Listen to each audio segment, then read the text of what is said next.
సుమారు క్రీస్తు పూర్వం 1000 ఏళ్ళు ఒక యవనస్తుని జీవిత గాథ, లైఫ్ స్టోరీ.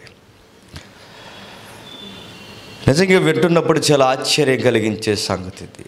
ఆత్మీయంగా జీవించడానికి ఏమాత్రం అనుకూలత లేని కాలంలో ఒక వ్యక్తి పుట్టాడు. పదాలు జాగ్రత్తగా వినాలి, ఎక్కువ సమయం నేను చెప్పడం, నాకు కూడా పరిస్థితి బాగాలేదు, త్వరగా వెళ్ళిపోతాం. మీకు ధైర్యం వచ్చేసి ఉంటే త్వరగా ముగించేస్తాను, త్వరగానే ముగిస్తాను. ఆత్మీయంగా జీవించడానికి ఏమాత్రం అనుకూలత లేని కాలంలో ఒక వ్యక్తి పుట్టాడు. అతని జీవితం ఒక అద్భుతం, నిజంగానే అద్భుతం. ఎందుకు ఆత్మీయతగా జీవించడానికి ఆయనకి ఆ కాలానికి అనుకూలత లేదు అని మీరు అడిగితే, వాళ్ళ ఫ్యామిలీ గొడవలు చాలా ఉన్నాయట. నాన్నొక్కడు, అమ్మలు బౌత్ బడియే, ఇద్దరు మోడీ గారు అన్నట్టు. నాన్న ఒకడేనట, అమ్మలు ఇద్దరట.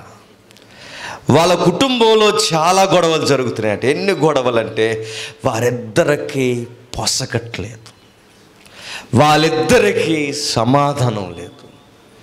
ఇంట్లో ఉన్న ఆడవాళ్ళకి పడకపోతే ఇల్లు మనశ్శాంతిగా ఉంటుందా?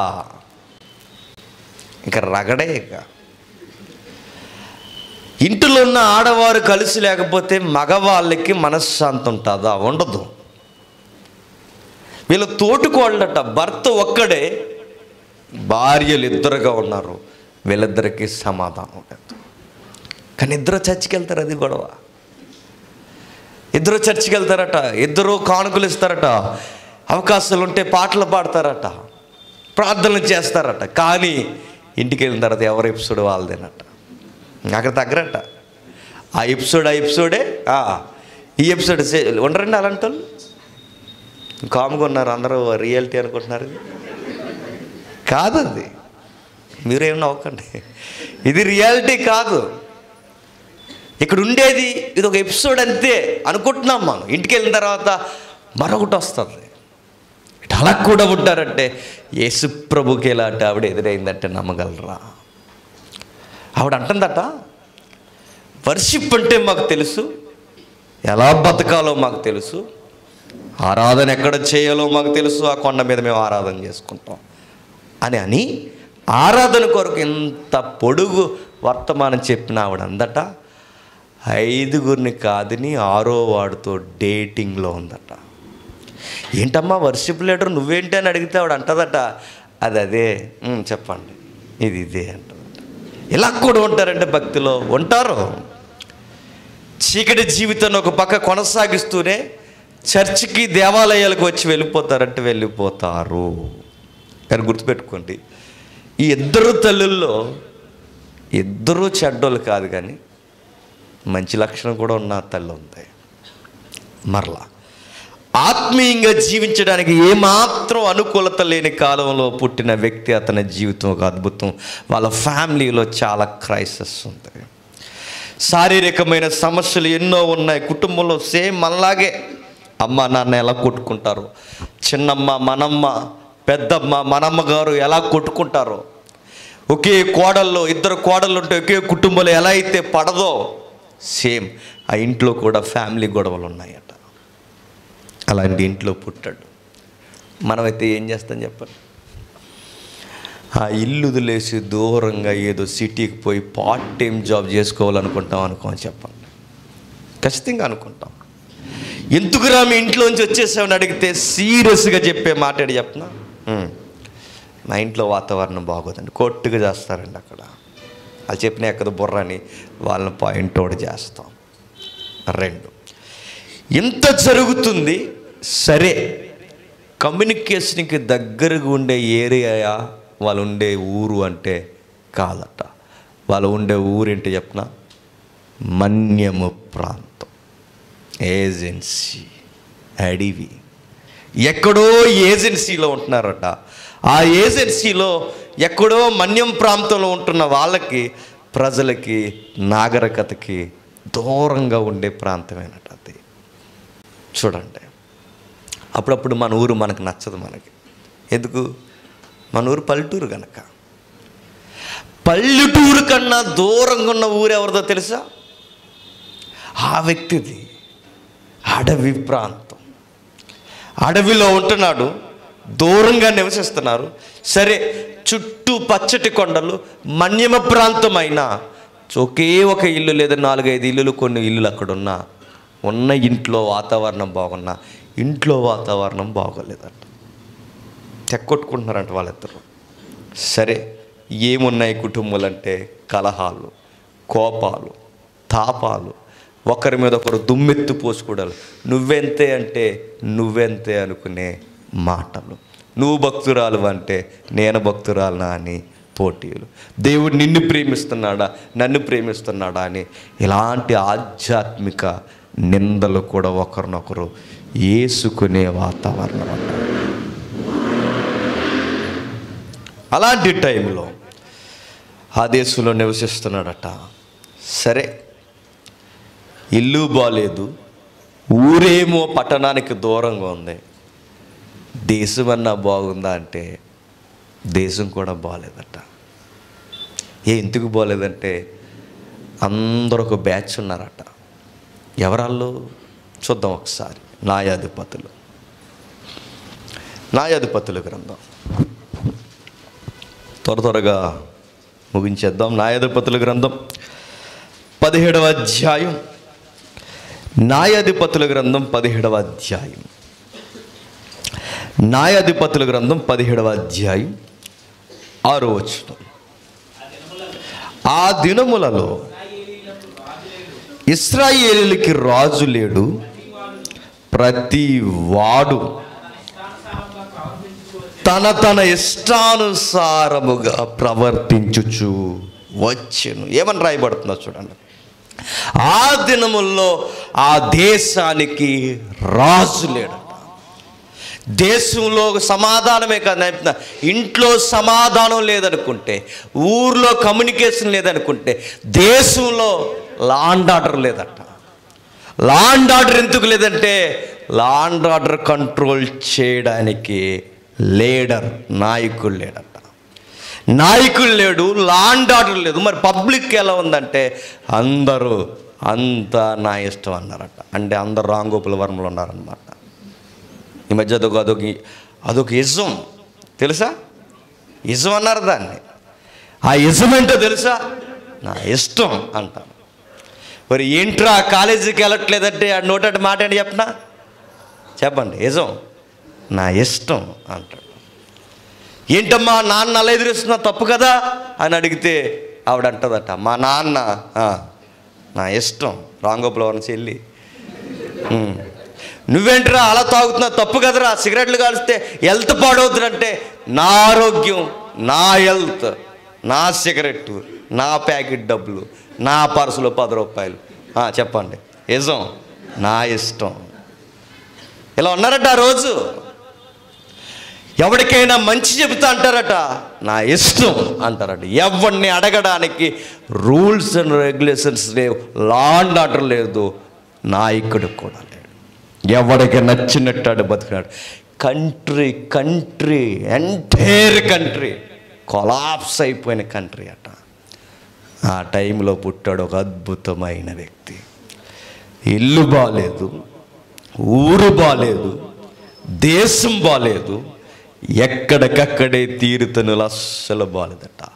ఈ మాటను స్థిరపరచడానికి మరొక అధ్యాయం, 21వ అధ్యాయం న్యాయాధిపతుల గ్రంథం, 21వ అధ్యాయం న్యాయాధిపతుల గ్రంథం 25వ వచనం. 21వ అధ్యాయం 25వ వచనం. ఆ దినములలో ఇశ్రాయేలీయులకు రాజు లేడు, ప్రతి వాడును తన ఇష్టానుసారముగా ప్రవర్తించుచు వచ్చే. చూసారా, నాయకుడు లేడు, లా అండ్ ఆర్డర్ లేదు, ఏమీ లేదు, రూల్స్ లేవు, అడిగేవాడు లేడు. ఎవడికి వాడే, చిన్నోడు మొదలుకొని పెద్దోడు వరకు నచ్చినట్టు వ్యవహరిస్తున్నారట. అలాంటి టైంలో ఎవడైనా మంచిగా బతకాలంటే కష్టమా కాదా చెప్పండి? కష్టమే. ఎందుకురా అంత దూరం నుంచి ఈ ఊరు వచ్చేసావని అడిగితే చాలామంది చెప్పే కుంటు సాగులేని చెప్పిన మా ఊరు అసలు చెప్పండి మంచిది కాదు, మా ఇంట్లో మనశ్శాంతి లేదు, మా ఊరు మంచిది కాదు, పక్క దేశం వెళ్ళిపోతున్నావు ఎందుకురా అంటే మా దేశం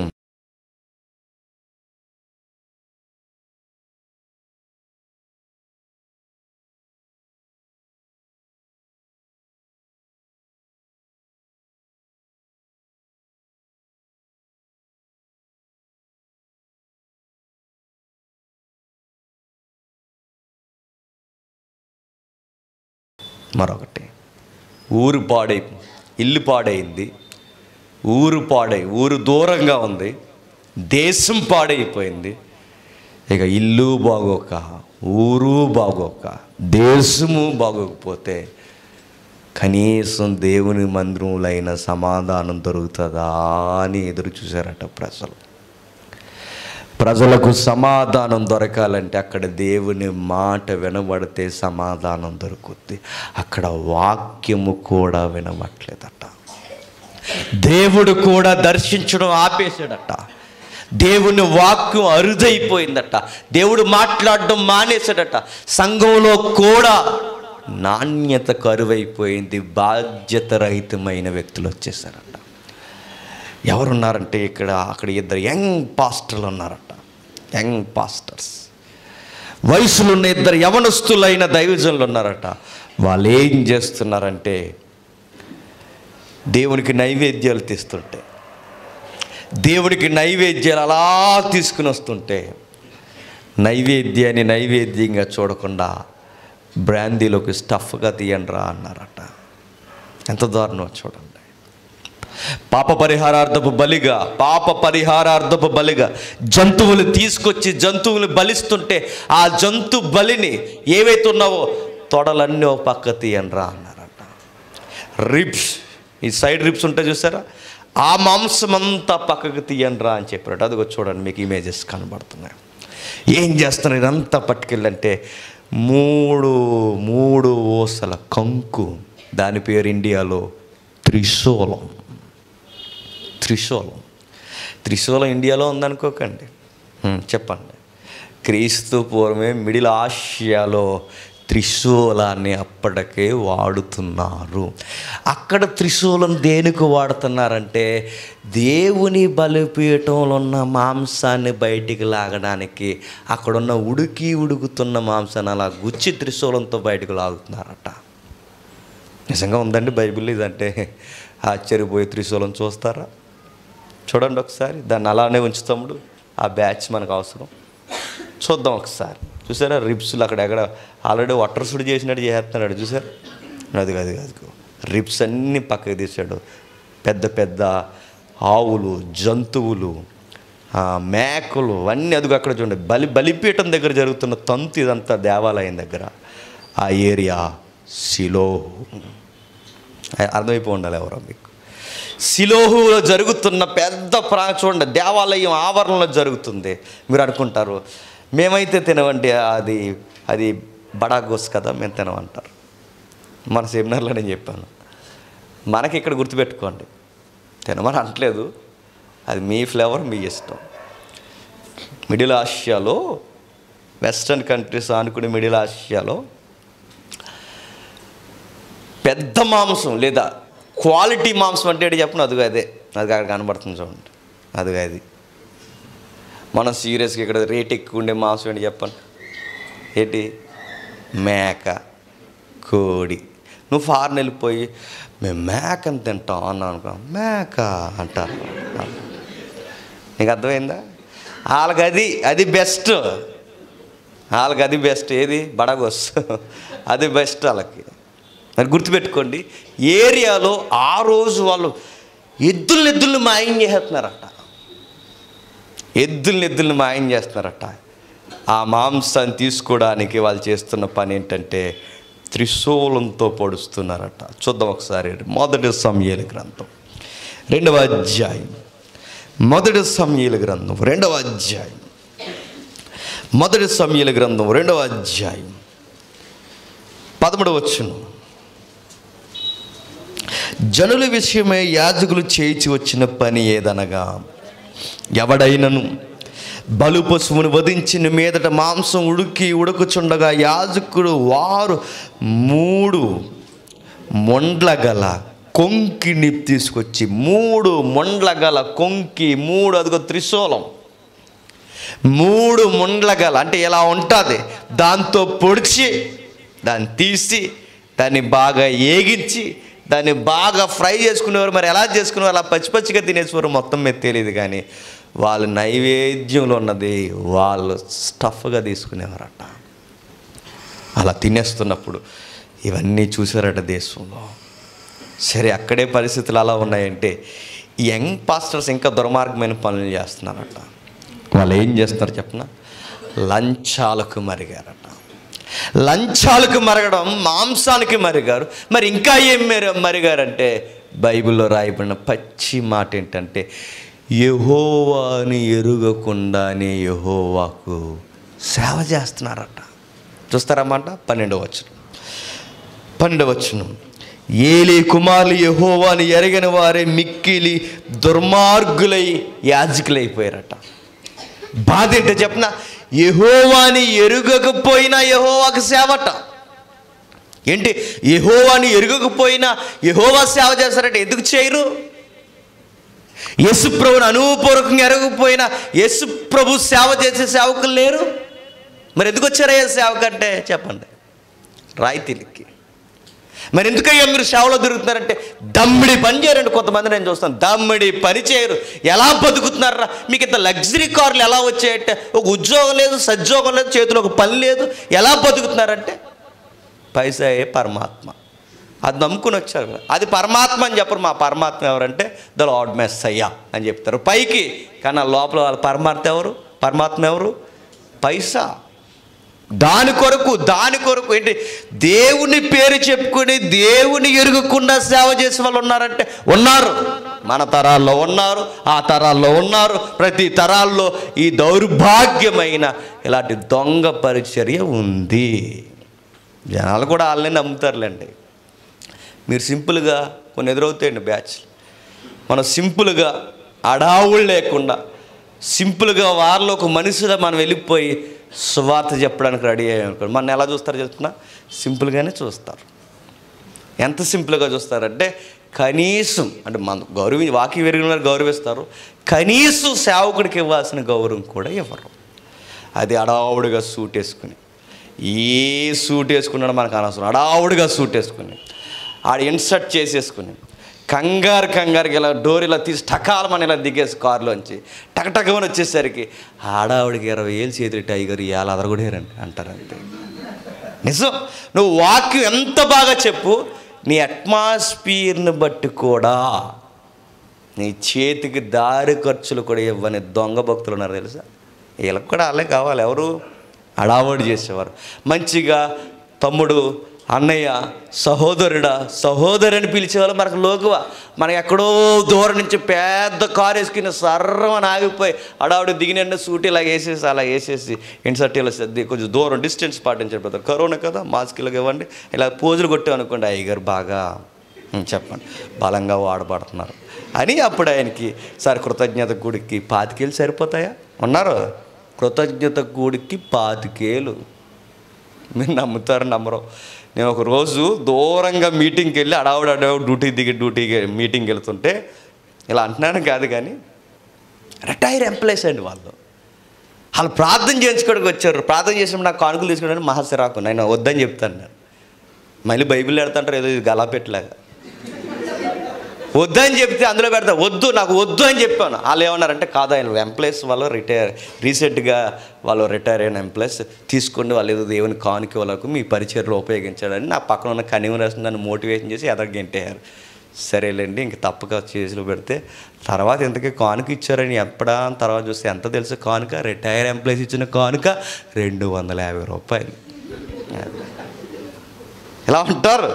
అదే రిటైర్ ఎంప్లాయీస్ ఒక అర్బన్ సిటీ బోధకుడు వస్తే 250 రూపాయలు ఇస్తారా? ఎవ్వరు. ఎందుకు ఎవరు? ఆయన అడావుడికే 25,000 ఇస్తారు. ఆ రోజు కూడా పరిచర్య ఎందుకు ఎలా చేస్తున్నారంటే జనాలకు కావాల్సింది అడావిడి. వాళ్ళు ఎరుగరు దేవుణ్ణి ఎరుగకపోయినా ఎలా యాజకులు అయిపోయారు. వాళ్ళ నాన్నగారు పాస్టరు, వీళ్ళు కూడా ఆటోమేటిక్గా పాస్టర్లు అయిపోయారు. ఎవరండి వారసత్వం లేదు ఇప్పటికీ ఉంది. ఇప్పటికీ వారసత్వం వాళ్ళ నాన్నగారు పాస్టర్ అయితే వీడికి తీవ్రత ఉందా లేదా అనవసరం, వీడు కూడా పాస్టర్ అయిపోతాడు అంతే. వీడు అంటున్నందుకు క్షమించండి. వాళ్ళ నాన్నగారు పాస్టర్ అయితే ఈయన కూడా పాస్టర్ అయిపోతున్నాడు, దైవజనులు అయిపోతున్నారు. అలా అతనికి తీవ్రత ఉందా లేదా అనవసరం.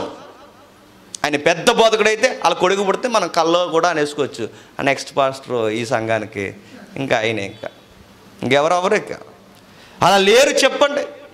ఉంది వారసత్వ పోరు రాజకీయాల్లోనే కాదు, సంఘాలలో సేవలో కూడా ఉంది. ఆ రోజు అలా అయిపోయారట. భక్తి లేదు, దేవుని ఎరిగిన వారు లేరు, ఏమీ లేరు. వాళ్ళు చేసిన పని ఏంటంటే గుర్తుపెట్టుకోండి, పరిచర్య చేస్తున్నారట. సరే, ఇంకా ఏం చేస్తున్నారయ్యా అంటే లంచాలు తీసుకుంటున్నారు, బాగా మెక్కుతున్నారు. అదిగో చూడండి, బాగా మెక్కుతున్నారు. మనోడు బాగా గుర్తించాడు, 50 మార్కు తిప్పుతున్నాడు చూడండి. అక్కడికి వెళ్ళమ్మా, ఏమనుకోలే, అక్కడికి వెళ్ళి అదే చూడండి. వాళ్ళు ఎవరు తెలదండి, వాళ్ళ అడ్రస్ తెలదాను కానీ లేడీస్ ఎవరు? స్త్రీల మీద కూడా కన్నేశారట.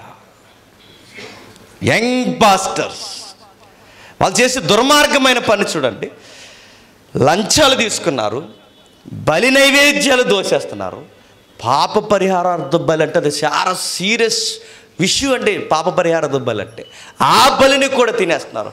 ఇంకా ఎంత దుర్మార్గమైన పని చేస్తున్నారంటే దేవుడు పరిచర్యని నమ్మొచ్చి దేవుని సేవను నమ్ముకుని వచ్చిన ఇలాంటి యంగ్ లేడీస్ని చెప్పండి. వాట్సాప్ నెంబర్ అడిగారట. ఏంటి నిజంగా ఆ రోజు వాట్సాప్ ఉందని అడగండి, చెప్తున్నాను ట్రెండ్. పర్సనల్గా వాట్సాప్ నెంబర్ ఉందా మాట్లాడండి. ఒకటి దుర్మార్గుడు రాత్రి ఒక అన్న చెప్పాడు నాకు, దుర్మార్గుడు అని నిజంగానే. ఒకడు వాక్యం వినడానికి ఒక అమ్మాయి రోజు నన్ను వాక్యాన్ని తీసుకెళ్ళండి అన్న, ఎక్కడెక్కడో మీటింగ్స్ జరుగుతున్నాయి, నాకు వెళ్ళడానికి అన్న తమ్ముడు ఎవరూ లేరు, నన్ను వాక్యానికి తీసుకెళ్ళండి అంటే తీసుకెళ్తాడు. అన్నాడట, నీకు వాక్యం అంటే అంత ఆసక్తా అన్నాడట. అన్న నాకు వాక్యం నేర్చుకోవాలని ఆసక్తి అంటే ఆ అమ్మాయి నీడు అన్నాడంట, దొంగ మొహోడు. ఏమన్నాడు తెలుసా? నీకు వాక్యం నేర్పిస్తాను, నైట్ మా ఇంటికి రా అన్నాడట. అంటే ఇలాంటి దుర్మార్గులు లేరండి, ఉన్నారు. ఇలాంటి దుర్మార్గులు ఉన్నారు, ఆ రోజు కూడా ఉన్నారు. వీళ్ళెవరు? పాస్టర్ గారు కొడుకులు. వీళ్ళెవరు? జూనియర్ పాస్టర్లు గారు. వీళ్ళందరూ ఎంత చండాలం చేశారంటే దేవుని సన్నిధిని చెప్పుకోవడానికి సిగ్గుపడేంత సంగతులు దేవాలయంలోనే చెప్పండి. దేవాలయంలో కామ వికారమైన చర్యలు జరిగిస్తున్నారట. పాయింట్కి వచ్చేద్దాం. ఇంట్లోనూ మనశ్శాంతి లేదు, ఊర్లోనూ సరి అయిన పరిస్థితి లేదు, దేశము బాగోలేదు. సరే, దేవుని సంఘమైన మనశ్శాంతి దొరుకుతుందంటే అక్కడ కూడా సరి అయిన పరిస్థితులు లేవు. అక్కడ కూడా సరి అయిన పరిస్థితులు లేవు. ఇలాంటి పరిస్థితుల మధ్య మనం పుడితే ఏం చేస్తాం? మనం ఎలాంటి వాళ్ళని చెప్పినా, మనం చెడిపోయే కారణం మందనం. వీడి వల్లే నేను అంత జరిగిందంట. ఎవరి వైపు చూపించి బాగా ఎందుకురా సినిమాకి వెళ్ళావు అని అడిగితే ఏమన్నాడట, నేను రానని అప్పటికే చెప్పాను, నన్ను నీడే ఎవడు పక్కోడి మీద గెంటేస్తాం మనం. ఈ లక్షణం ఎవరిది అనుకుంటున్నారు? మన జనకులది. ఎవరిది? ఆదాము అవ్వలది. వీళ్ళు తినేసాం ప్రభువా సారీ క్షమించి, ఏదో తప్పు అయిపోయింది అంటలేదట, ఒకరి మీద ఒకరు నెట్టేసుకుంటున్నారట. ఇప్పుడు గుర్తుపెట్టుకోండి, సమూయేలు పాడైపోయిన వారిలో పుడితే ఆయన పాడైపోయాడంటే పెద్ద విచిత్రం ఏమన్నా ఉందా? మిమ్మల్ని అడుగుతున్నాను నేను. పాడైపోయిన కల్ట్ అయిపోయిన ఆ ఏరియాలో ఈయన పుట్టినప్పుడు ఈయన కూడా పాడైపోయాడంటే పెద్ద ఏమన్నా మాట్లాడుకుంటామా? లేదు. ఎందుకంటే అది కామన్. అది ఎందుకంటే చుట్టూ వ్యవస్థ పాడైపోయినప్పుడు ఆటోమేటిక్గా అక్కడ ఉన్న మంచి వాళ్ళు కూడా పాడైపోతారు. పాడవలేదండి? లోతు కూతుర్లు పాడవలేదా? పాడైపోతారు. లోతు కూతురుగా భయంకరమైన అలాంటి ఎక్స్ట్రీమ్ ఆలోచనలు ఎలా వచ్చినాయి ఆ అమ్మాయిలకి? ఎలా వచ్చినాయి? చుట్టూ ఉన్న కల్చర్ వాళ్ళ మధ్యలో గుర్తుండిపోయింది. పాడైపోయారు. సొసైటీ బాగాలేనప్పుడు మంచి విత్తనాలు కూడా పాడవుతాయి. మరి ఎందుకు సమూయేలు పాడవలేదంటే ఆ అబ్బాయి పాడవడట. ఎందుకో చెప్పనా? ఆ అబ్బాయి పాడవకుండా ఉండడానికి కారణం ఏంటంటే ఒకే ఒక్కటి. చెబుతున్నాడు వాళ్ళ అమ్మగారు తన భవిష్యత్తు ఏంటో ముందే నిర్ణయం చేసిందట. నేను అనుకుంటానండి, ఎవరైనా కొడుకు పుడుతున్నాడంటే ముందు మనం ఏం చేస్తాం చెప్పండి? ఉయ్యాలు కొనేస్తాం చెప్పండి, అంతేనా? ఇంకా హడావుడి చేసే సాక్షులు చెప్పండి, గ్లౌజులు ఇంకా చెప్పండి, ఆడికి కావాల్సిన రైన్ కోట్ లాంటి దళసర కోట్స్, ఇంకా అగ్గులు చెప్పండి, అగ్గీస్, ఇంకా బాబు ఏడుస్తుందా చెప్పండి, పాప ఏడుస్తున్నారా, ఏం పెట్టాలి, వుడ్ వాడ్స్ పట్టకపోయారా అని ముందే రాని నాలుగు బాటిల్ ఎడతాం రెడీగా. ఎన్ని ఎడతాం? అన్నీ సిద్ధంగా చేస్తాం, అన్నీ ముందే ప్రిపేర్ చేస్తాం. కానీ గుర్తుపెట్టుకోండి, వీళ్ళ అమ్మగారు డిఫరెంట్ అట్ట. వాళ్ళ అమ్మగారు ఎవరో తెలుసు మనకి, అన్న.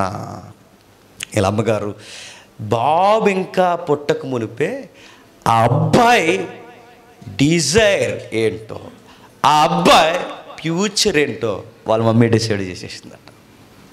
భలే ఉంటుందండి విచిత్రంగా.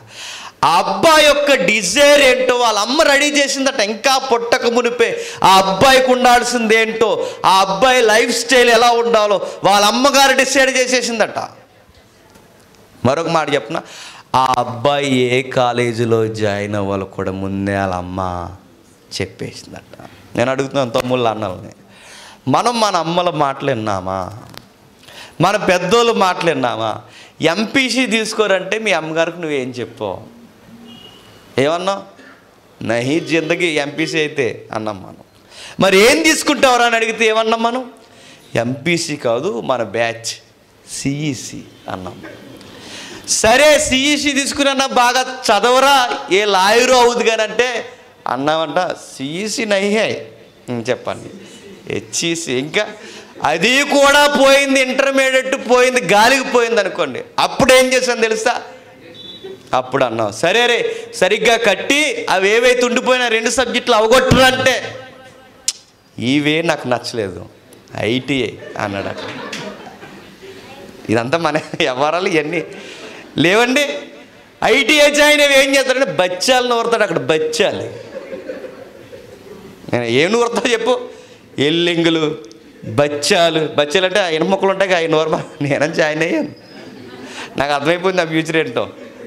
దెబ్బకి నేను జాయిన్ అవ్వడం వచ్చాను, నాకు బెటర్ వచ్చింది. ఎప్పుడైతే వెళ్ళామో వద్దు ఎంత అర్థమైంది. గుర్తుపెట్టుకోండి, మనం మాట వింటామా? ఈ కాలేజీలో జాయిన్ అవ్వరా, నీకు 10 ఏళ్ళైనా 20 ఏళ్ళైనా నీకు కట్టి నిన్ను బాగా చదివిస్తామంటే మనమేమంటాం చెప్పినా, నీకు తెలియదు మమ్మీ, నీకు తెలియదు డాడీ, ఆ కాలేజీ నాకు వద్దు, నేను ఈ కాలేజీలో జాయిన్ అవుతాను. ఎందుకు? మా గాలి వాళ్ళందరూ ఇందులోనే జాయిన్ అయ్యారు, మా గాలి వాళ్ళందరూ ఇందులో జాయిన్ అయ్యారు. ఆడుకోవడానికి, వానాకాలంలో తిరగడానికి మాకు ఇక్కడ బాగుంటుందని అవన్నీ బయటికి చెప్పు, నేను ఇక్కడే జాయిన్ అవుతా అంటాం. వాళ్ళ మమ్మీని ఎదిరించని గుడ్ బాయ్ చెప్పండి సమూయేలు. నా కాలేజీని మీరు డిసైడ్ చేయడం ఏంటి? నేను ఏ సొక్కా వేసుకోవాలో మీరే చెప్పడం ఏంటి? ఇలా అనలేదు. ఎప్పుడు ఒక సామెత ఉండేది, నా గేమ్ కూడా మీరే, ఇలా అనలేదట. అలా ఏమల్లా సమూయేలు చూడండి ఎలా అంటే తన కాలేజీ ఏంటో చెప్పేసిందట, తన యూనిఫామ్ ఏంటో చెప్పేసిందట. మరలా నేను చెప్తున్నాను, అతనికి ఎలాంటి డిజైర్ ఉండాలో కూడా చెప్పేసిందట. మమ్మీ ఇది అన్యాయము, అక్రమం, నా ఫీలింగ్స్ కూడా మీ ఫీలింగ్స్లా ఫీల్ అవ్వడం, మీ ఫీలింగ్స్ని నా ఫీలింగ్స్ మీద రుద్దేయడం ఇది సబబు కాదని అన్నాడు ఆ అబ్బాయి. వాళ్ళ అమ్మను గౌరవించాడు. చిన్నప్పుడే హాస్టల్లో జాయిన్ చేస్తే గుర్తుపెట్టుకోండి, వాళ్ళ అమ్మ చిన్నప్పుడే లేసేస్తుంది ఏంటని ఎప్పుడు ఆ అబ్బాయి అనుకో. ఆ అబ్బాయి కుట్టించిన యూనిఫామ్ ఏంటో తెలుసా? చెప్పండి, పాస్టర్ యూనిఫామ్. ఈడెవడ చచ్చిపోతాడు ఈరోజు. పాస్టర్ యూనిఫామ్, పాస్టర్ గారి యూనిఫామ్ వేసాడంట. చూడండి, మన పిల్లలకి మనం ఏమేస్తాం చెప్పండి? మన పిల్లలకి ఏమేస్తాం తెలుసా? పాస్టర్ గారి యూనిఫామ్ వేసి పిల్లల చేతుల్లో బైబిల్ పెట్టి ఫోటో తీసే తల్లి ఎక్కడైనా ఉంటారేమో చూశానండి. పిల్లల చేతుల్లో బైబిల్ పెట్టి పాస్టర్ యూనిఫామ్ ఏమేస్తారో తెలుసా? పోలీస్ డ్రెస్ వేసి చేతుల్లో లాఠీ పెట్టారు. మరి కొంతమంది తుపాకీ ఎవరిని కాల్చామని, నిన్ను కాల్చి అసలు ఎవరినే పోలీస్ యూనిఫామ్ వేసి లాఠీ ఎట్టిన వాళ్ళు ఒకళ్ళు, తుపాకీ ఎట్టిన వాళ్ళు ఒకడు ఏకంగా అది ఇట్టాడు. ఏంటో తెలుసా? బాంబు వేసారు, నాన్న మీద వేసి అంటుంది. అది నిజంగా పేలిపోతే చూడండి. ఇలాంటి పిల్లల్ని మనం ఎలా చూసుకున్నా చెప్పండి. కొంతమంది అన్నారట, ఎర్ర సొక్కావు తెల్ల ప్యాంట్ వేసి వాళ్ళ అబ్బాయికి అన్నదట, మా వాడు చిరంజీ అందట, పవన్ కళ్యాణ్ అన్నదట. మీ కొడుకుల్ని ఎలా చూస్తున్నారేమో. సమయలు ఎలా చూస్తుంది, సమయలు తల్లి అన్న ఎలా చూస్తుంది తెలుసిన, మా అబ్బాయి దైవజనుడు అన్నాడు. ఆడు పాస్టర్ అయితే ఎంత బాగుంటుందో, ఆడు దైవజనుడై దేవుని మాటలు నలుగురికి చెప్తే ఎంత బాగుంటుందని ఆ తల్లి ఎంత సంతోషించిందట. నేను అనుకుంటానండి, అలాంటి పిల్లలు అక్కడక్కడ ఉన్నారు. దేశమంతా ఉంటే దేశం ఎంత బాగుంటుందో. క్రైస్తవ తల్లులు అందరూ అలా ఆలోచిస్తే బిడ్డలు ఎంత బాగుంటుందో. పాస్టర్ని చేయడం అంటే నేను పాస్టర్లు అయిపోయి ఏ పని చేయొద్దని కాదు. మీ ఉద్యోగాలు మీరు చేస్తూనే దేవుని సేవ చేయండి, ఎంత బాగుంటుంది. నేను చేయట్లా. మీ ఉద్యోగాలు మీరు చేస్తూనే, మీ పని మీరు చేస్తూనే దేవుని సేవ చేయండి. మీరెవరు? నన్ను చాలామంది అడిగే క్వశ్చన్, మీరెవరు? మీరు పాస్టర్ గారు అంటే కాదు, మరెవరు? పోలీసుడు. పోలీసుడువా అని అడుగుతారు. ఎస్, పోలీసుడా పాస్టర్ కన్ఫ్యూజ్. ఇప్పుడు ఇటు పాస్టర్ పోలీసులు కూడా ఉంటారండి. ఉంటారు. ఎందుకుంటారు? ఇన్ని రోజులు మీరు చూసింది ఏరేమో. ఉంటారు. ఆర్మీలో చేసిన వాళ్ళు ఉంటారు, పోలీసులు ఉంటారు. మీ పని మీరు చేస్తూ ఉద్యోగాలు చేస్తూ గుర్తుపెట్టుకోండి, సేవ చేయండి. ఎంత బాగుంటుందో. తమ్ముడు మెడికల్ ఫీల్డ్లో ఉన్నాడు, ఎంత బాగుంటుంది. సుధాకరు టీచింగ్ ఫీల్డ్లో ఉన్నాడు, ఎంత బాగుంటుంది. ఎవరు ఖాళీగా ఉన్నవారు కాదు, వాళ్ళ పని వాళ్ళు చేస్తూనే సువార్త చేస్తారు. చెప్పుకోవడానికి కూడా ఒక రోల్ మోడల్గా ఉంటుంది. అలా సమయలు తల్లి ఆవిడ పూర్తిగా నాజీర్కి ఇచ్చినట్టు ఇచ్చేసింది. అంతే, తీసుకెళ్ళిపోయింది. కొడుకు నిలబెట్టేసింది. వాళ్ళ అమ్మని ఎక్కడ ఏ మాట కూడా అనలేదట. అన్నీ నువ్వే చెప్పేస్తావు ఏంటి మమ్మీ, నాకంటూ ఫీలింగ్స్ ఏముండవా అని అనలేదట. ఏమన్నాడు తెలుసా? అమ్మ నీ ఇష్టమే, నా ఇష్టం. నీ గౌరవాన్ని, నీ కోరికల గౌరవాన్ని నేను గౌరవిస్తున్నాను. నీ మాట నేను ఎప్పుడు కొట్టాను. వాళ్ళ అమ్మ అలా డ్రెస్ చేసిన వెంటనే వాళ్ళ అమ్మ నవ్వుతే ఆ అబ్బాయి కూడా మనసారా నవ్వుకున్నాడట.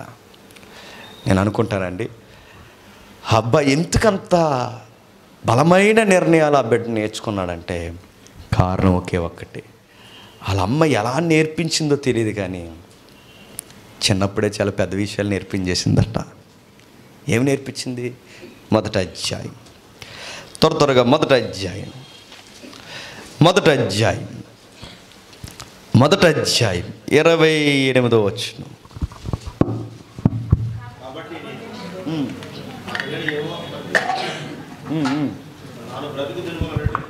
తాను బ్రతుకు దినములన్నిటిను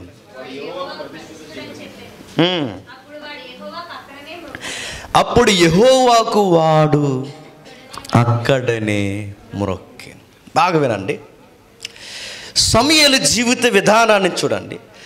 బుల్లి చేతులతో, బుల్లి కాళ్ళతో చిన్న పిల్లోడు చేస్తున్న పని చూడండి. వాళ్ళమ్మ ఇలా మోకాలు కాదు, వాళ్ళమ్మ ఇలా ప్రేయర్కి నిలబడిన వెంటనే ఆ అబ్బాయి కూడా దేవునికి చెప్పండి మ్రొక్కాడట. ఏం చేశాడు?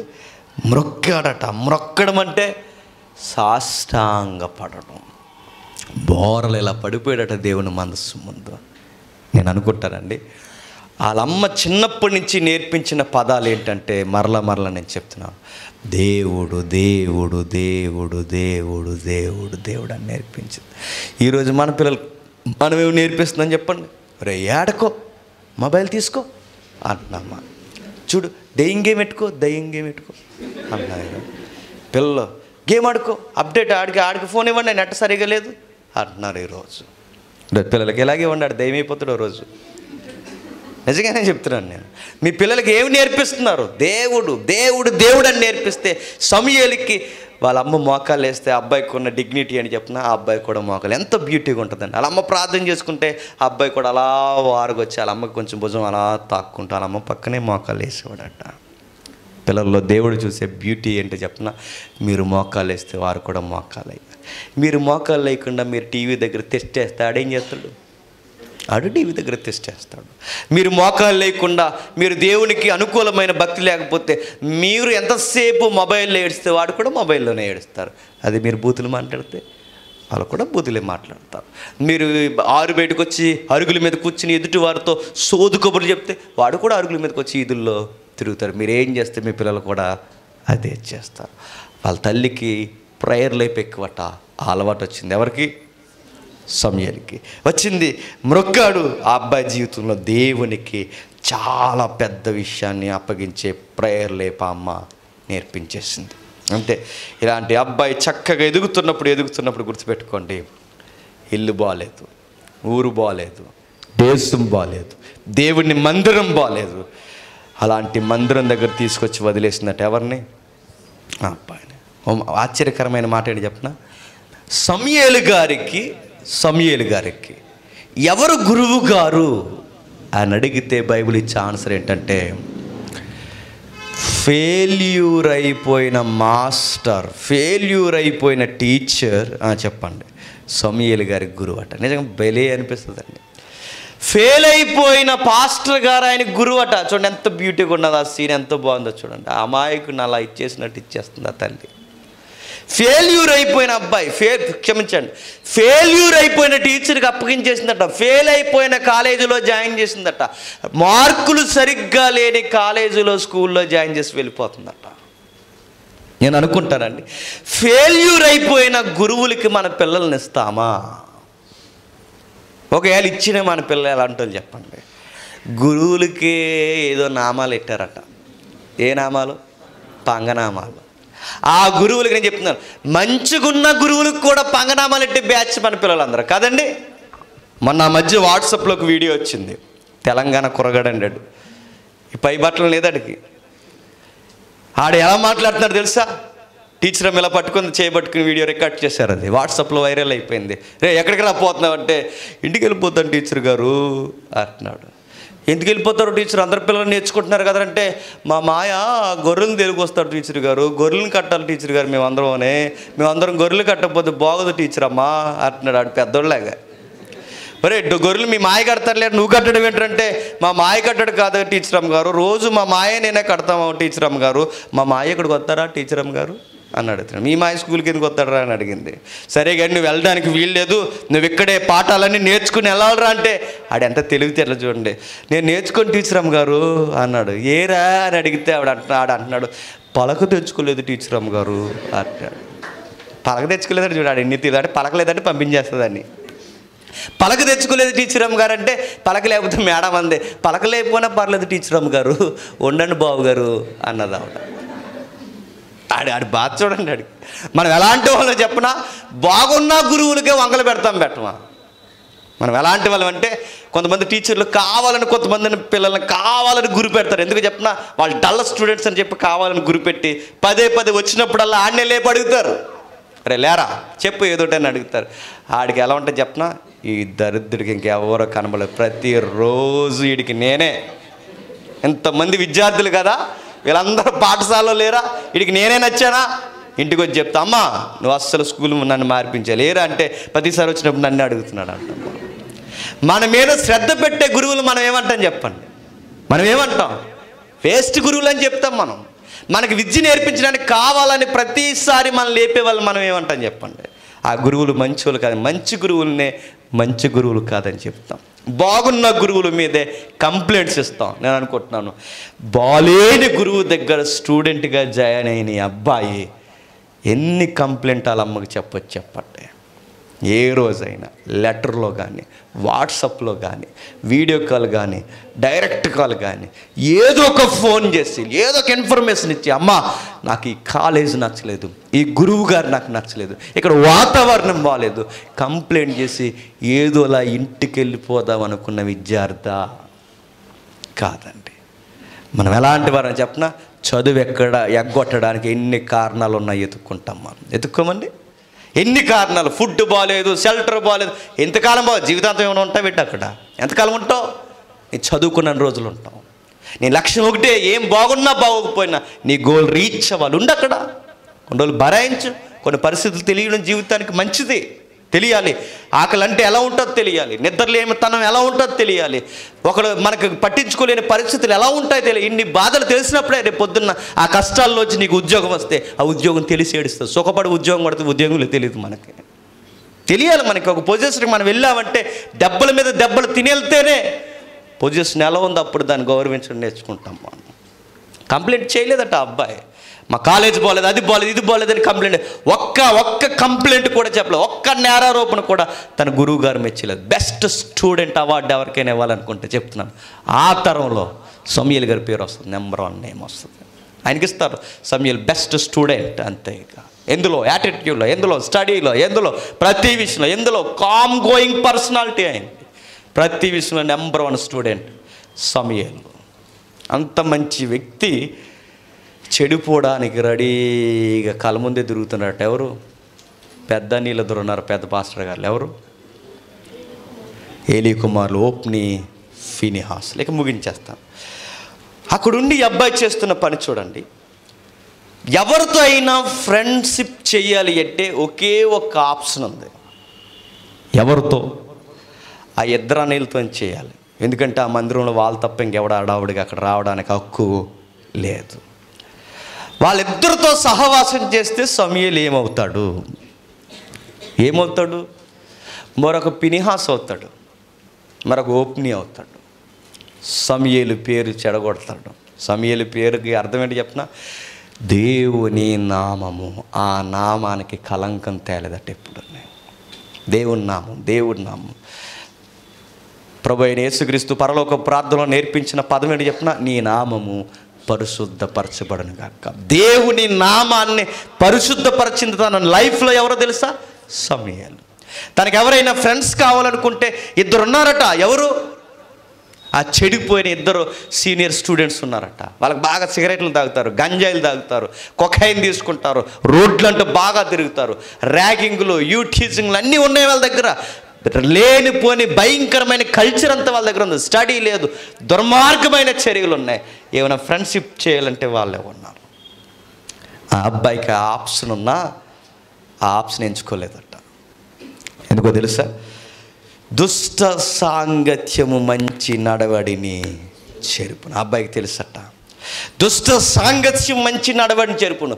అందుకు అబ్బాయి ఆ స్నేహం, ఒకే ఒక ఆప్షన్, ఆ స్నేహం కళ్ళ ముందున్న ఆ స్నేహితులు వద్దనుకున్నాడట. మనతో వచ్చిన గొడవ ఏంటి చెప్పనా? మనకు దగ్గరగా ఉన్న సీనియర్స్ ఎవరైనా చెడిపోయారు అనుకోండి, మనం కూడా చెడిపోతాం. మన బెంచ్లో కూర్చున్న వాళ్ళందరూ పాడైపోయారు అనుకోండి, ఆ బెంచ్లో మనం కూడా కూర్చుంటే ఏమవుతాం? వాళ్ళని చూసి మనం పాడైపోతాం. ఒకడు ఏదన్నా చేస్తే మనం కూడా చేస్తాం. ఒకడు ఏదన్నా తింగర పని చేస్తే ఆ పని కూడా మనం చేస్తాం. సమూయేలు చూడండి, ఆప్షన్ ఎంచుకోలేదట.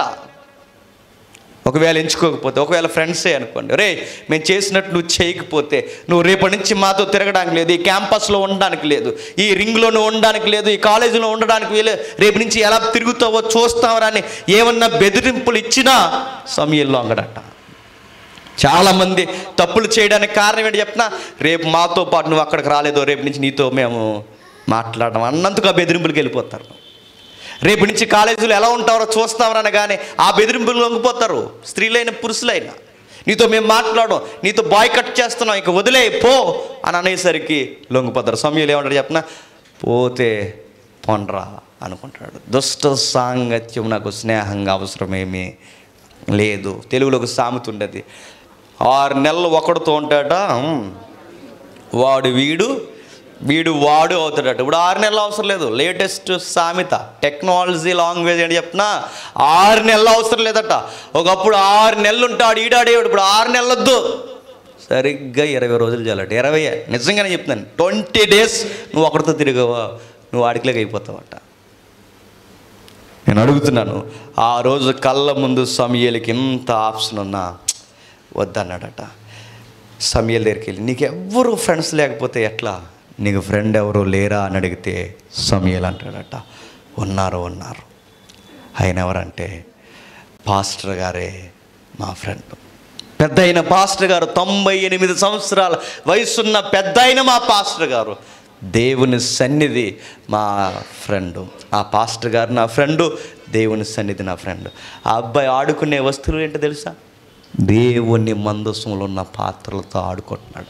ఆడుకోవడం అంటే ఆ ఎగరేసి ఆడుకుంటున్నాడని కాదు, ఆ శుభ్రం చేయడంలో ఉన్నదే తనకు ఆనందం. గంగాలను శుభ్రం చేస్తాడు, ఇత్తడి పాత్రలు శుభ్రం చేస్తాడు, ఆ దీపస్తంభాన్ని శుభ్రం చేస్తాడు.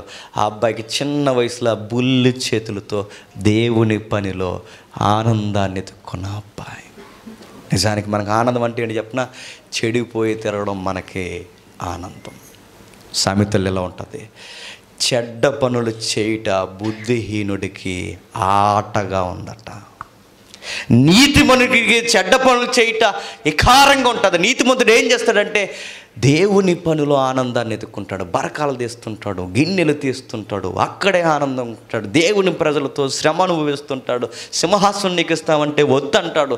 అక్కడే శుద్ధి శుభ్రత అన్నీ చూసుకుంటూ అక్కడ దేవుని పనిలో ఆనందాన్ని ఎదుర్కొంటాడు. దరిద్రుడు లోక స్నేహంలో సోకులు సరదాలు ఎదుర్కొంటాడు. సమయలు ఏమి ఎదుర్కొన్నాడు తెలుసా, అక్కడే ఏంటయ్యా నువ్వు తుడుస్తున్నావేంటయ్యా అని అడిగితే ఆ తుడవడంలో ఆనందం ఉంది సమయలకి. సమయల్ గారు మీరు ఏంటంటే అక్కడ మీరు ఆ పని చేస్తున్నారంటే సమయల్ గారికి ఆనందం ఉంది. ఆయన లైఫ్లో జాయ్ అనేది ఎక్కడ ఎదుర్కొన్నారంటే దేవుని పనిలో. మనకు బోరింగ్ కొట్టేది ఎక్కడ చెప్పండి, దేవుని పనిలో. మనకి ఎక్కువసేపు సహవాసంలో ఉందంటే బోరు. మనకి ఎక్కడి నుంచి అలా వెళ్ళిపోయిన వెంటనే మనకి హిమాలయాల నుంచి గాలి తగిలినట్టు ఉంటుంది. మనకి అమ్మయ్య అయిపోయిందని. కానీ గుర్తుపెట్టుకోండి, మీరు బయటికి వెళ్ళిన వెంటనే ఇంకా ఉంటే బాగున్న దేవుని సహవాసం అనిపించాలి. అలా ఉండాలండి. సమయలు అలాగే ఉండేవాడట. ఆయన ఎలా ఉన్నాడంటే దేవుని పనిలో మురిసిపోయాడు. సమయలు మీ ఫ్రెండ్ ఎవరైనా అడిగితే మా ఫ్రెండు భౌగోళికంగా మాట్లాడుకోవాలంటే పెద్ద అయిన పాస్టర్ గారే మా ఫ్రెండ్ అంటాడట. సమయలు గారికి ఉన్న ఫ్రెండ్ ఎవరు తెలుసా, ఆ ఏలి అనే పాస్టర్ గారే. నేను అడుగుతున్నాను, ఆయన వయసు ఎంత? 98. ఈయన వయసు ఎంత? బాలుడు. ఈ అబ్బాయికి ఆ పెద్ద ఆయనతో ఏమన్నా స్నేహం కుదురుద్దా? మన ఫ్రెండ్స్ ఎవరు చెప్పండి? మనలాంటి గాలి బ్యాచే మనకు ఫ్రెండ్స్. మనకి అలానే ఫ్రెండ్స్ ఇంకెవరైనా ఉన్నారా? మనకి ఫ్రెండ్స్ ఎవరు చెప్పండి? గాలి రహిలు మీ ఫ్రెండ్స్ మీకు కదండి. మీకు మీ సమాన వయసుకులే ఫ్రెండ్స్. సమయలికి ఫ్రెండ్ అట వృద్ధాప్యంలో ఉన్న తాతయ్య వయసు ఉన్నవాడు ఫ్రెండ్ అట. ఎలా ఫ్రెండ్ అయ్యాడయ్యా నీకంటే, మాకు వయసు అడ్డ రాలేదు, మాకు స్నేహం కుదరడానికి ఆ ఆత్మీయతే మా స్నేహానికి వారధి అన్నాడు. నిజంగా ఆత్మీయతలో వయసు అడ్డు రాదు. నీకెవరు ఫ్రెండ్ అంటే పాస్టర్ గారు ఫ్రెండు, పాస్టర్ల ఫ్రెండ్లు ఉన్న దైవజనురాలు ఉన్నారు ఇక్కడ బైబిల్లో. ఈరోజు మన ఫ్రెండ్స్ ఎవరు చెప్పండి? మా ఫ్రెండ్ మా దైవజనులు ఆత్మీయులు అని చెప్పగలుగుతున్నారు ఈరోజు? ఉన్నారు అలాంటి పిల్లలు ఈరోజు? మీ ఫ్రెండ్స్ ఎవరయ్యా అంటే ఈరోజు ఎంతమంది సాక్ష్యం చెప్తారు, మా ఫ్రెండ్స్ ఆత్మీయులండి, వయసు పెద్దగా ఉందంటే మాకు వయసు అట్లేదు, మాకు ఆత్మీయులే మా స్నేహితులు అని చెప్పేవాళ్ళు ఉన్నారా? తల్లుల్లారా, చెల్లెళ్ళారా, తమ్ముళ్ళారా, అన్నలారా, మీ అందరూ చెప్తున్నాను, మీ స్నేహితులు ఎవరైనా ఉన్నారు అంటే మీకు ఉండాల్సింది ఒకే ఒక్కరు, ఆత్మీయులు. గుర్తుపెట్టుకోండి. ఎందుకు చెప్పినా, ఈ స్నేహితులు నిత్యత్వంలో కూడా నీతో పాటు నిత్యము ఉండే స్నేహితులు. మీకు గాలి బ్యాచ్ ఎవడ ఉండడు, గుర్తుపెట్టుకోండి. ఆ రోజు సమయలు ఫ్రెండ్ ఎవరంటే పెద్ద అయినట. ఆ పెద్ద ఆయనకి ఫ్రెండే కదని ఇష్టం వచ్చినట్లు మాట్లాడలేదట. ఆ ఫ్రెండ్ ఎంత గౌరవిస్తున్నాడు ఇక చూసి ముగించేద్దాం. ఇక మొదటి సమయల గ్రంథం 3వ అధ్యాయం. మొదటి సమయల గ్రంథం 3వ అధ్యాయం. మొదటి సమయల గ్రంథం 3వ అధ్యాయం 2వ వచనం.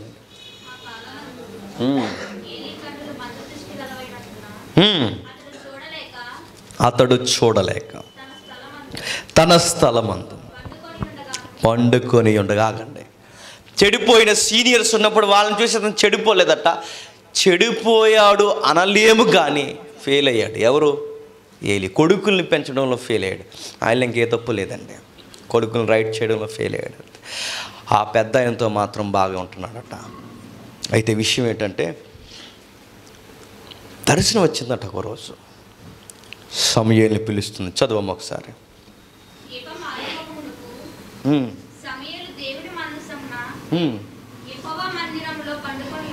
సమూయేలు యెహోవా మందిరములో పండుకొని ఉండగా. నేను అడుగుతున్నాను, ఆ అబ్బాయి ఎక్కడ నిద్రపోయాడట? దేవుని మందిరంలో. మన నిద్రపోయే టైమింగ్స్ ఏంటి చెప్పండి? వీడియో గేమ్ ఆడి ఆడి ఆడి మీరే ఆడి నిద్రపోతారు. మీరేం చేస్తారు? ఫేస్బుక్ చూసి చూసి చూసి నిద్రపోతారు.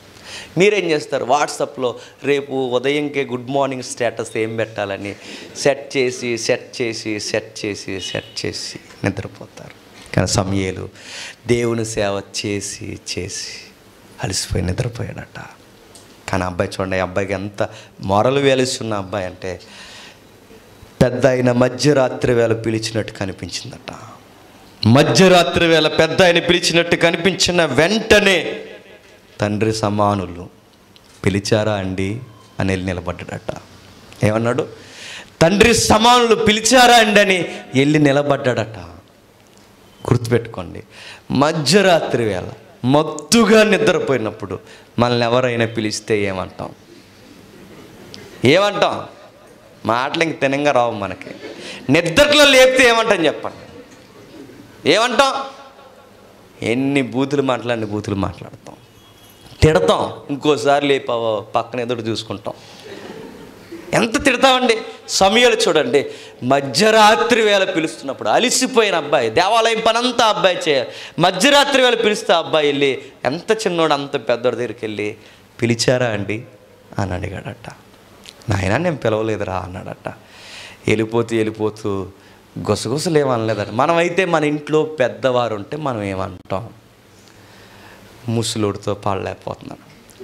కలవాట్లు తెల్లవార్లు ఏదో అరుస్తాడు, వెళ్తాను, ఏమంటాడు? నేను పిల్లలేదు అంటాడు. అనవండి, మనం వృద్ధులను మన ఇంట్లో మనం గౌరవిస్తామా? మిమ్మల్ని అడుగుతున్నాను. మన నాన్నమ్మ అంటే మనకు లోకువ, పోవే అంటాం. ఎవరిని? నాన్నమ్మ. మన అమ్మమ్మ అంటే లోకువ, మన తాతయ్య అంటే లోకువ. నిద్రలో వద్దు కానీ వాళ్ళ మెలుగుగా ఉన్నప్పుడు గ్లాసు నీళ్ళు ఇవ్వరంటే ఇస్తావా? ఒరే తినంతున్నా, నాకు ఆకలి వేస్తుంది, ఆ సెంటర్కి పోయి ఏదో ఒకటి తీసుకురారంటే ఇస్తావా? ఎందుకు? లోకువ. సమయంలో ఉన్న మోరల్ వాల్యూస్ ఏంటి చెప్పిన? ఆ పెద్ద ఆయన లేవలేనివాడు, స్థూల దేహం ఉన్నవాడు, కదలలేనివాడు, పిలవకపోయినా పిలిచినట్టుగా అనిపిస్తే పెద్ద ఆయన పిలిచారా అని వెళ్ళి నిద్రలో బద్ధకంతో తిట్టుకోకుండా వెళ్ళి పెద్ద ఆయన గౌరవించాడట. ఈరోజు మీ ఇంట్లో మీ పెద్దోళ్ళని గౌరవిస్తున్నారా? కదలలేని వారిని గౌరవిస్తున్నారా? కదలలేని వారు అడగకపోయినా నీళ్ళట్టుకు ఇవ్వగలుగుతున్నారా? వాళ్ళు పిలవకపోయినా వాళ్ళ పిలుపునందుకుని వెళ్ళి భోజనం చేసావా, నీళ్ళు తాగుతావా అని అడుగుతున్నావా? మనం మనం, ఎందుకంటే వాళ్ళంటే మనకి లోకువ. సమయంలో ఉన్న గుడ్ క్యారెక్టర్ ఏంటంటే మధ్యరాత్రి పెద్ద అయిన తాతయ్య వయసు పిలిచిన వెళ్ళి మెలుకుగా ఇసుక్కోకుండా. ఎన్నిసార్లు పిలిపిమ్మడం చెప్పిన? సుమారు 3 సార్లు. ఫస్ట్ టైం వెళ్ళాడు, పిలవలేదన్నాడు. రెండోసారి వెళ్ళాడు, పిలవలేదంటే ఏమంటాడు చెప్పండి? మా తాతకి అలవాట్లు ఎక్కువైనాయి అంటాం మనం, కానీ అలా అనలేదట సమయాలు. ఎన్నిసార్లు పిలిచిన వెళ్ళి నిలబడి అప్పుడు సమయాలను చూసి అర్థమైపోయింది. ఆయన సీనియర్ కదండి, సీనియర్ కనుక అర్థమైపోయింది. నవ్వుతూ వెళ్ళి నవ్వుమంతో పెద్ద ఆయన్ని పిలిచారా అని అడిగినప్పుడు పెద్ద ఆయనకి అర్థమైపోయింది. ఆయన నా సర్వీస్లో ఉన్న మాట మనసులో అనుకుంటున్నాడు. నా సర్వీస్లో ఉన్న మాట ఈసారి నిన్ను పిలిస్తే ఎవరైనా చిత్తము ప్రభువా వింటున్నాను చెప్పు అన్నాను, ఇక్కడ దాకా రాక. ఆయన గుండెల్లో ఉన్న బాధ ఏంటో చెప్పనా?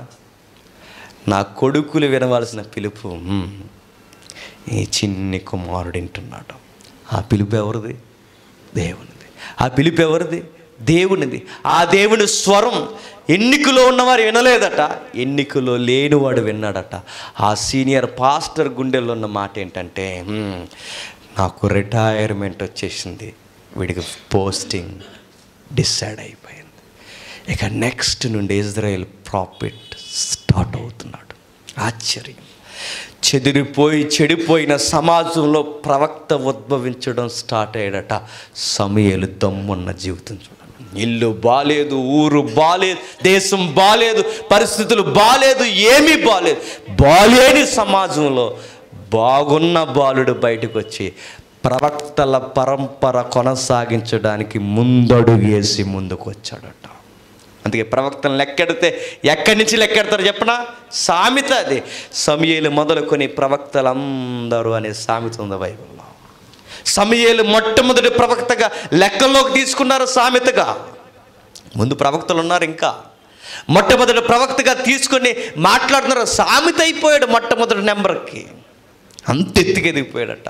ఎంత ఆశ్చర్యకరమైన మాట అంటే, ఆ అబ్బాయి లేజీగా ఉండే అబ్బాయి కదట. అర్ధరాత్రి పిలిచిన పెద్దవారిని గౌరవిస్తాడట, వాళ్ళ అమ్మని గౌరవిస్తాడట, చెడిపోయిన గురువుని గౌరవిస్తాడట, ఎక్కడికి పోయిన అందరినీ గౌరవిస్తాడట. మీరు గుర్తుపెట్టుకోండి, మీకన్నా తక్కువ వారు, మీకన్నా క్యారెక్టర్ లేని వారు మీ ముందుకు వచ్చినా మీరు నేను చెప్పండి గౌరవించాలి.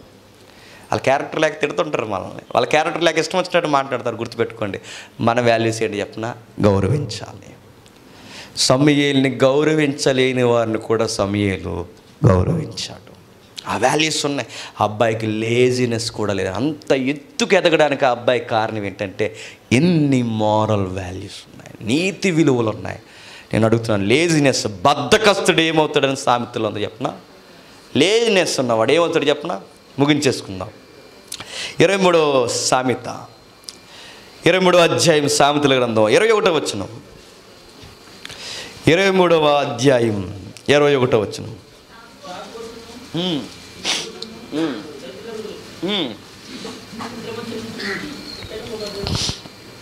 నిద్రమత్తును సింపురు గుడ్డలు ధరించుటకు కారణమగును. సింపుల్ గుడ్డలు, లేజీగా ఉన్న వాళ్ళకి భవిష్యత్తు ఎలా ఉంటుందట? సిరిగిపోయిన బట్టలే ఉంటాయట. ఎందుకంటే నీ బద్ధకానికి దమ్మిడి రూపాయి సంపాదించవు కనుక, నీ సంపాదన నీకు లేదు కనుక, నువ్వు బద్ధకస్తుడు కనుక రేపొద్దున్న నీ భవిష్యత్తు ఏంటంటే సింపురు గుడ్డలు. మాటల్లో మాట, సింపురు గుడ్డలు ఈ మధ్య ఫ్యాషన్ అయిపోయినాయి. ఒక ఇమేజ్ చూశాను వాట్సాప్లో, ఫేస్బుక్లో చూశాను. ఒకడు అడుగుతున్నాడు, ఒక అమ్మాయి హ్యాండ్ బ్యాగ్ తగిలించుంది, నీట్గా లూజ్ ఐర్ వేసుకుంది, టిప్ టాప్తో లిఫ్ట్కి కూడా వేసేసింది, నీట్గా స్పెట్స్ కూడా పెట్టుకుంది, రైబన్ స్పెట్స్ పెట్టుకుంది, నీట్గా ఉంది, హీల్స్ కూడా వేసింది, నీట్గా నడుస్తుంది. పైన ఒక టాప్ వేసింది, కింద దాని పేరు ఏంటో తెలీదు, ఇక్కడ వరకు వేసింది. అవి రెండూ చిరిగిపోయినట్టున్నాయి. ఆ రెండూ చిరిగిపోయినట్టుంటే ఆ పక్కన ఆ ఈదులోంచి అడుక్కుని కూడా వస్తున్నాడు. ఆడు అన్నాడు, హలో ఈ ఏరియా మంది నువ్వే ఎవరు కొత్తగా వచ్చావు అన్నాడట. అర్థమైందో లేదు? ఏంటి కొత్తగా వచ్చేటి ఎవరు చెప్పో, లెక్క ఉందా అక్కడ, లెక్కల్లో నెంబర్ ఉందని ఇది అని అడిగాడట. ఆవిడని అడుక్కునేవాడు అనుకుంటున్నాడు. మోడల్ని చూసి సిరిగిపోయిన బట్టలు వేసుకుని వస్తుంటే ఆవిడని చూసి అన్నాడట, హలో ఈ ఏరియా మంది, ఆ 5 మంది, ఆ బార్డర్ వరకు మంది, ఎక్కడెక్కడ కనబడ్డావు అన్నాడు. ఓ ఈడియట్, ఏం మాట్లాడుతున్నావు అన్నదట. ఈరోజు చెప్పండి, సిరిగిపోయిన బట్టలు వేసుకోవడం ఫ్యాషన్. ఈరోజు మీ బద్ధకానికి బంపర్. అప్పుడు దేవుడు చెప్తున్నాడు, నీకు వేసుకోవడానికి సరైన బట్టలు కూడా ఉండవు. బద్ధకం వదిలేయండి. యంగ్స్టర్స్ మీ అందరూ చెప్తున్నాను, ఏ రోజు చేసే పని ఆ రోజు చేసేయండి. చదువుకుంటున్నారా, చదివేసుకోండి. ఉద్యోగ ప్రయత్నం ఉన్నారు, ఉద్యోగం కొట్టే వరకు కొనక్కండి. ఏ ప్రయత్నాలు ఉంటే ఆ ప్రయత్నం చేయండి. బద్దకించకండి. రేపు రేపు రేపు అని వాయిదాలు వేయకండి. మీ లక్ష్యం మీ దగ్గరలోకి వస్తుంది. సమూయేలు బద్ధకస్తుడు కదట. పెద్దలను గౌరవిస్తాడు, నాన్నను గౌరవిస్తాడు, తల్లిని గౌరవిస్తాడు. మా నాన్న 2వ పెళ్లి చేసుకుని నా జీవితాన్ని ఇలా దిగజార్చాడని ఎక్కడ తిట్టుకోలేదట. మా అమ్మ కోరికలని నా మీద రుద్దేసింది, నా బతుకు ఇలా అయిపోయిందని ఎప్పుడు అనుకోలేదట. లైఫ్ని ఎంజాయ్ చేశాడు దేవుడిలో. లైఫ్ చాలా బాగుంది. కానీ గమ్మత్తు ఏంటి చెప్పిన, ఈ లైఫ్ ఇంత బాగా మనం చూసినప్పుడు ఇందులోంచి యేసుక్రీస్తు కూడా మనకు కనబడతాడు. ఇక ముగించేస్తాను. యేసుక్రీస్తు సమూయేలు గురించి రాయబడిన మాట ఏంటి తెలుసా? ఆ అబ్బాయి ఎలా ఎదుగుతున్నాడట. 4వ అధ్యాయం ఒకసారి ముగించేద్దాం. 4వ అధ్యాయం అబ్బాయిని గురించి రాయబడిన మాట చూడండి, క్షమించండి, 2వ అధ్యాయం 27వ వచనం. బాలుడగు సమూయేలు ఇంకొను ఎదుగుతూ యెహోవా దయందు మనుషుల దయందును వర్ధిల్లుచుండెను. ఈ మాట ఎక్కడ విన్నాం? క్రొత్త నిబంధనలో. మనుషులు దయలోను దేవుని దయలోను వర్ధిల్లుచుండును. సమూయేలు వర్ధిల్లడమే కాదు, ఇలాంటి పదాలు మన ప్రభు అయిన యేసుక్రీస్తు కూడా వర్తింపచేశారు. యేసుప్రభు కూడా నేను అడుగుతున్నాను, తన సమూయేలు లైఫ్ అన్నా కాస్త మెరుగైన పరిస్థితులు ఉన్నాయేమో కానీ మన ప్రభు అయిన యేసుక్రీస్తు జీవితంలో మెరుగైన పరిస్థితులు, సమూయేలు కన్నా ఘోరమైన పరిస్థితుల్లో మన ప్రభు పుట్టాడు. ఆయన మీద ఉన్న సామెత ఏంటి చెప్పిన, ఇల్లు చెడిపోయింది, ఊరు చెడిపోయింది, దేశం చెడిపోయింది, అన్నీ చెడిపోయాయి, కానీ సమూయేలు బయటకు వచ్చాడు. కానీ యేసుక్రీస్తు వారు పుట్టిన ఊరేడు చెప్పిన, నజరేతు. అందులో నుంచి మంచిది కానీ మంచోడు కానీ ఎవడన్నా వస్తాడంటే ఎవడో నమ్మడట. ఆ ఊరుకున్న పేరేంటి చెప్పిన, అది విసర్జింపబడిన ప్రాంతం, దరిద్రపు ఊరు. ఆ ఊరికి సంబంధాలకు కూడా ఎవరు వెళ్ళరు. ఆ ఊరికి పిల్లనివ్వడానికి ఎవరు ముందుకు రారు. పెండ్లి సంబంధాలుగా అసలు మంచి సామెత లేదట. అలాంటి ఊరిలో పుట్టాడు ఎవరు? మన ప్రభు అయిన యేసుక్రీస్తు. ఆయన ఇల్లు ఎలాంటిదో తెలుసా? ఒకే ఒక్క గదండి. ఇదిగో కరెక్ట్గా ఈ 4 స్తంభాలు ఎంత ఉందో ఎంత గది ఉంటుంది అంతే. ఈ 4 స్తంభాలు అంతే ఇంత గది. యేసుప్రభు వారు నివసించిన మరియా, యేసేపు మరి ఇల్లు ఏది ఉందో ఇప్పటికీ నజరేతులో ఉంది, కావాలంటే మీరు గూగుల్ ఒకసారి చూడండి. ఇంత ఇల్లు ఉంటుంది. అక్కడ వరకు ఒక అడ్డు డేరా కడతారు. అక్కడ వాళ్ళ తల్లిదండ్రులు వంట వార్పు చేస్తారు. ఆ పక్కన ఏమైనా మేకలు గొర్రెలు ఉంటే అక్కడ కట్టుకుంటారు. కొంచెం ఎదురుకొస్తే ఏమైనా కొంచెం సేద తీరడానికి రాతి బలలు లాంటి బలలు ఉంటాయి. ఇక్కడే తమ్ముళ్ళు, చెల్లెళ్ళు, అమ్మ, నాన్న కాని నాన్న, యోసేపు వీళ్ళందరి మధ్య ఆ పేదింట్లో అలా ఉండేవాడట. ఎవరు? యేసుక్రీస్తు. మనమైతే ఏం చేస్తామండి? ఈ పేదరికున్న ఎదుగుదలకు అడ్డయిందంటాం మనం. కానీ యేసుక్రీస్తు ఎప్పుడు వాళ్ళ అమ్మగారిని ఎప్పుడు పాయింట్అవుట్ చేయలేదట. నాకు ఆ కూరండు ఈ కూరండు అని ఎప్పుడు అనలేదట. వాళ్ళ ఫ్యామిలీని ఎప్పుడు నిందించలేదు. ఎలాంటి ఇంట్లో పుట్టాను. యేసుక్రీస్తు వారు మనసుకి గాయం వేస్తే కనీసం అలా సెల్లార్లో నుంచి అలా వెనక్కి వచ్చి ఆయన రెస్ట్ తీసుకోవడానికి ఆయనకంటూ సొంత గది కూడా లేదట. ఈరోజు మనకు సొంత గదులు లేవండి. ఈరోజు మన సొంత గదులు లేవు, మనకంటూ సొంత మంచాలు లేవు, మనకంటూ సొంతంగా ఒక ఏరియా లేదు, మనకు ప్రైవేట్ ప్లేస్ లేదు. అన్నీ ఉన్నాయి. మన ప్రభువుకి నేను చెప్తున్నాను, ఆ కుక్కిరిసిపోయిన పూరే ఇంట్లో అలా ఉండిపోయాడట. ఎంతకాలం ఉన్నాడు తెలుసా? 30 ఏళ్ళు ఉన్నాడండి మహానుభావుడు. 30 ఏళ్ళు ఆ పేదరికంలో ఎలా ఉండగలిగాడు? ఏడుపు వస్తుంది ఆ సందర్భం చదువుతుంటే. 30 ఏళ్ళు ఉన్నాడట. మాట ఏంటి చెప్పిన, ఆ ఇంట్లో ఆయన ఎవ్వరు ఆయనకి సపోర్ట్ చేయరు. ఆయన ఫ్యామిలీ ఆయన మీద తిరగబడిందంటే నమ్మగలరా? క్రిటిసైజ్ బయట నుంచి వస్తే ఒక ఎత్తండి, ఎటకారం బయట నుంచి వేస్తే బాగుంటుంది. ఎందుకంటే బయట వాళ్ళు కనుక అంటారు. ఆయన ఏడిపించింది ఎవరో తెలుసా? సొంత తమ్ముళ్ళు. ఆయన ఏమన్నా తెలుసా? నువ్వు పెద్ద ప్రవక్తలా ఫీల్ అయిపోతున్నావు, నువ్వు ఏదైనా కనుపరుచుకోవాలంటే ఆ పండగ పోయి కనుపరుచుకో, నీకు ఫ్యాన్స్ పిచ్చి ఎక్కువ అన్నారట. ఎవరిని? యేసుప్రభువుని. నీకు జనాల పిచ్చి ఎక్కువ. సొంత ఇంటోళ్ళు ఆయన ఏమన్నా తెలుసా? మా వాడికి పిచ్చి పట్టింది అన్నారట. సొంత ఇంట్లోనే క్రిటిసైజ్, సొంత ఫ్యామిలీ తిరగబడింది, సపోర్ట్ లేదు. ఇక్కడ వాళ్ళు తిడుతుంటే కనీసం పక్కకి వెళ్ళడానికి గది లేదు. నచ్చిన వారి మధ్య, ఇష్టం లేని వారి మధ్య, మాటలు పడని వారి మధ్య ఎంతకాలం వాళ్ళ మధ్య ఓర్చుకుని బతికాడు తెలుసా? 30 సంవత్సరాలు బతికాడండి. ఎంత ఆశ్చర్యం! మన ప్రభు మనకు నేర్పుతున్న మాట ఏంటి చెప్పిన, నేను అనుకుంటాను, ఏ రోజు నాకు కొత్త బట్టలు లేవు, మొబైల్ ఫోన్ లేదని ఏడ్చే మనసు ఆయనకి లేదు. ఆయన లక్ష్యం ఒకటే, నాకు బట్టలు లేకపోయినా, అన్నం లేకపోయినా, ఆహారం లేకపోయినా, ఏమీ లేకపోయినా నా తండ్రి పని ముట్టించుటాయే నాకు ఆహారము పానీయం. ఇది నా లైఫ్ మీనింగ్ అన్నాడు. ఇక్కడ గుర్తుపెట్టుకోండి. సమూయేలు ఎదిగిన తర్వాత 21వ వచనం, 4వ అధ్యాయం 21వ వచనం, సిలోహులో యెహోవా మరలా దర్శనమిచ్చుచుండెను. 3వ అధ్యాయం 21వ వచనం, 3వ అధ్యాయం 21వ వచనం, 20వ వచనం నుంచి కలిపిపోతాం. కాబట్టి సమూయేలు యెహోవాకు ప్రవక్తగా స్థిరపడినని దాని మొదలుకొని బెర్షెబా వరకు ఇశ్రాయేలు అందరూ తెలుసుకొని ప్రాఫిట్ వచ్చాడు. ఈ దుష్ట సమాజంలోనికి దైవజనుడు ఉద్భవించాడు. దేవుని కుమారుడు వచ్చాడు. ఇదిగో సిలోహులో యెహోవా మరలా దర్శించుచుండెను. సిలోహులో యెహోవా తన వాక్కు చేత సమూయేలుకి ప్రత్యక్షమగుచూ వచ్చెను. సమూయేలును మాట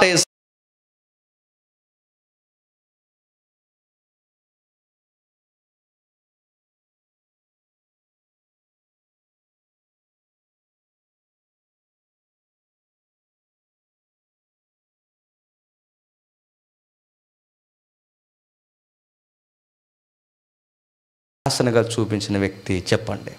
సమూయేలు. నచ్చాడండి ఆ రోజు దేవుడు ఈ అబ్బాయిని చూసి. ఇన్ని రోజులు మాట్లాడిన దేవుడు మరలి ఈ ప్రపంచంతో మాట్లాడడం స్టార్ట్ చేశాడు. దినముల అంతమందు తన కుమారుని ద్వారా ఈ ప్రపంచంతో మాట్లాడడం స్టార్ట్ చేశాడు. మన ప్రభు అయిన యేసుక్రీస్తు సమూయేలు కన్నా ఘోరాతి ఘోరమైన శ్రమలు అనుభవించాడు.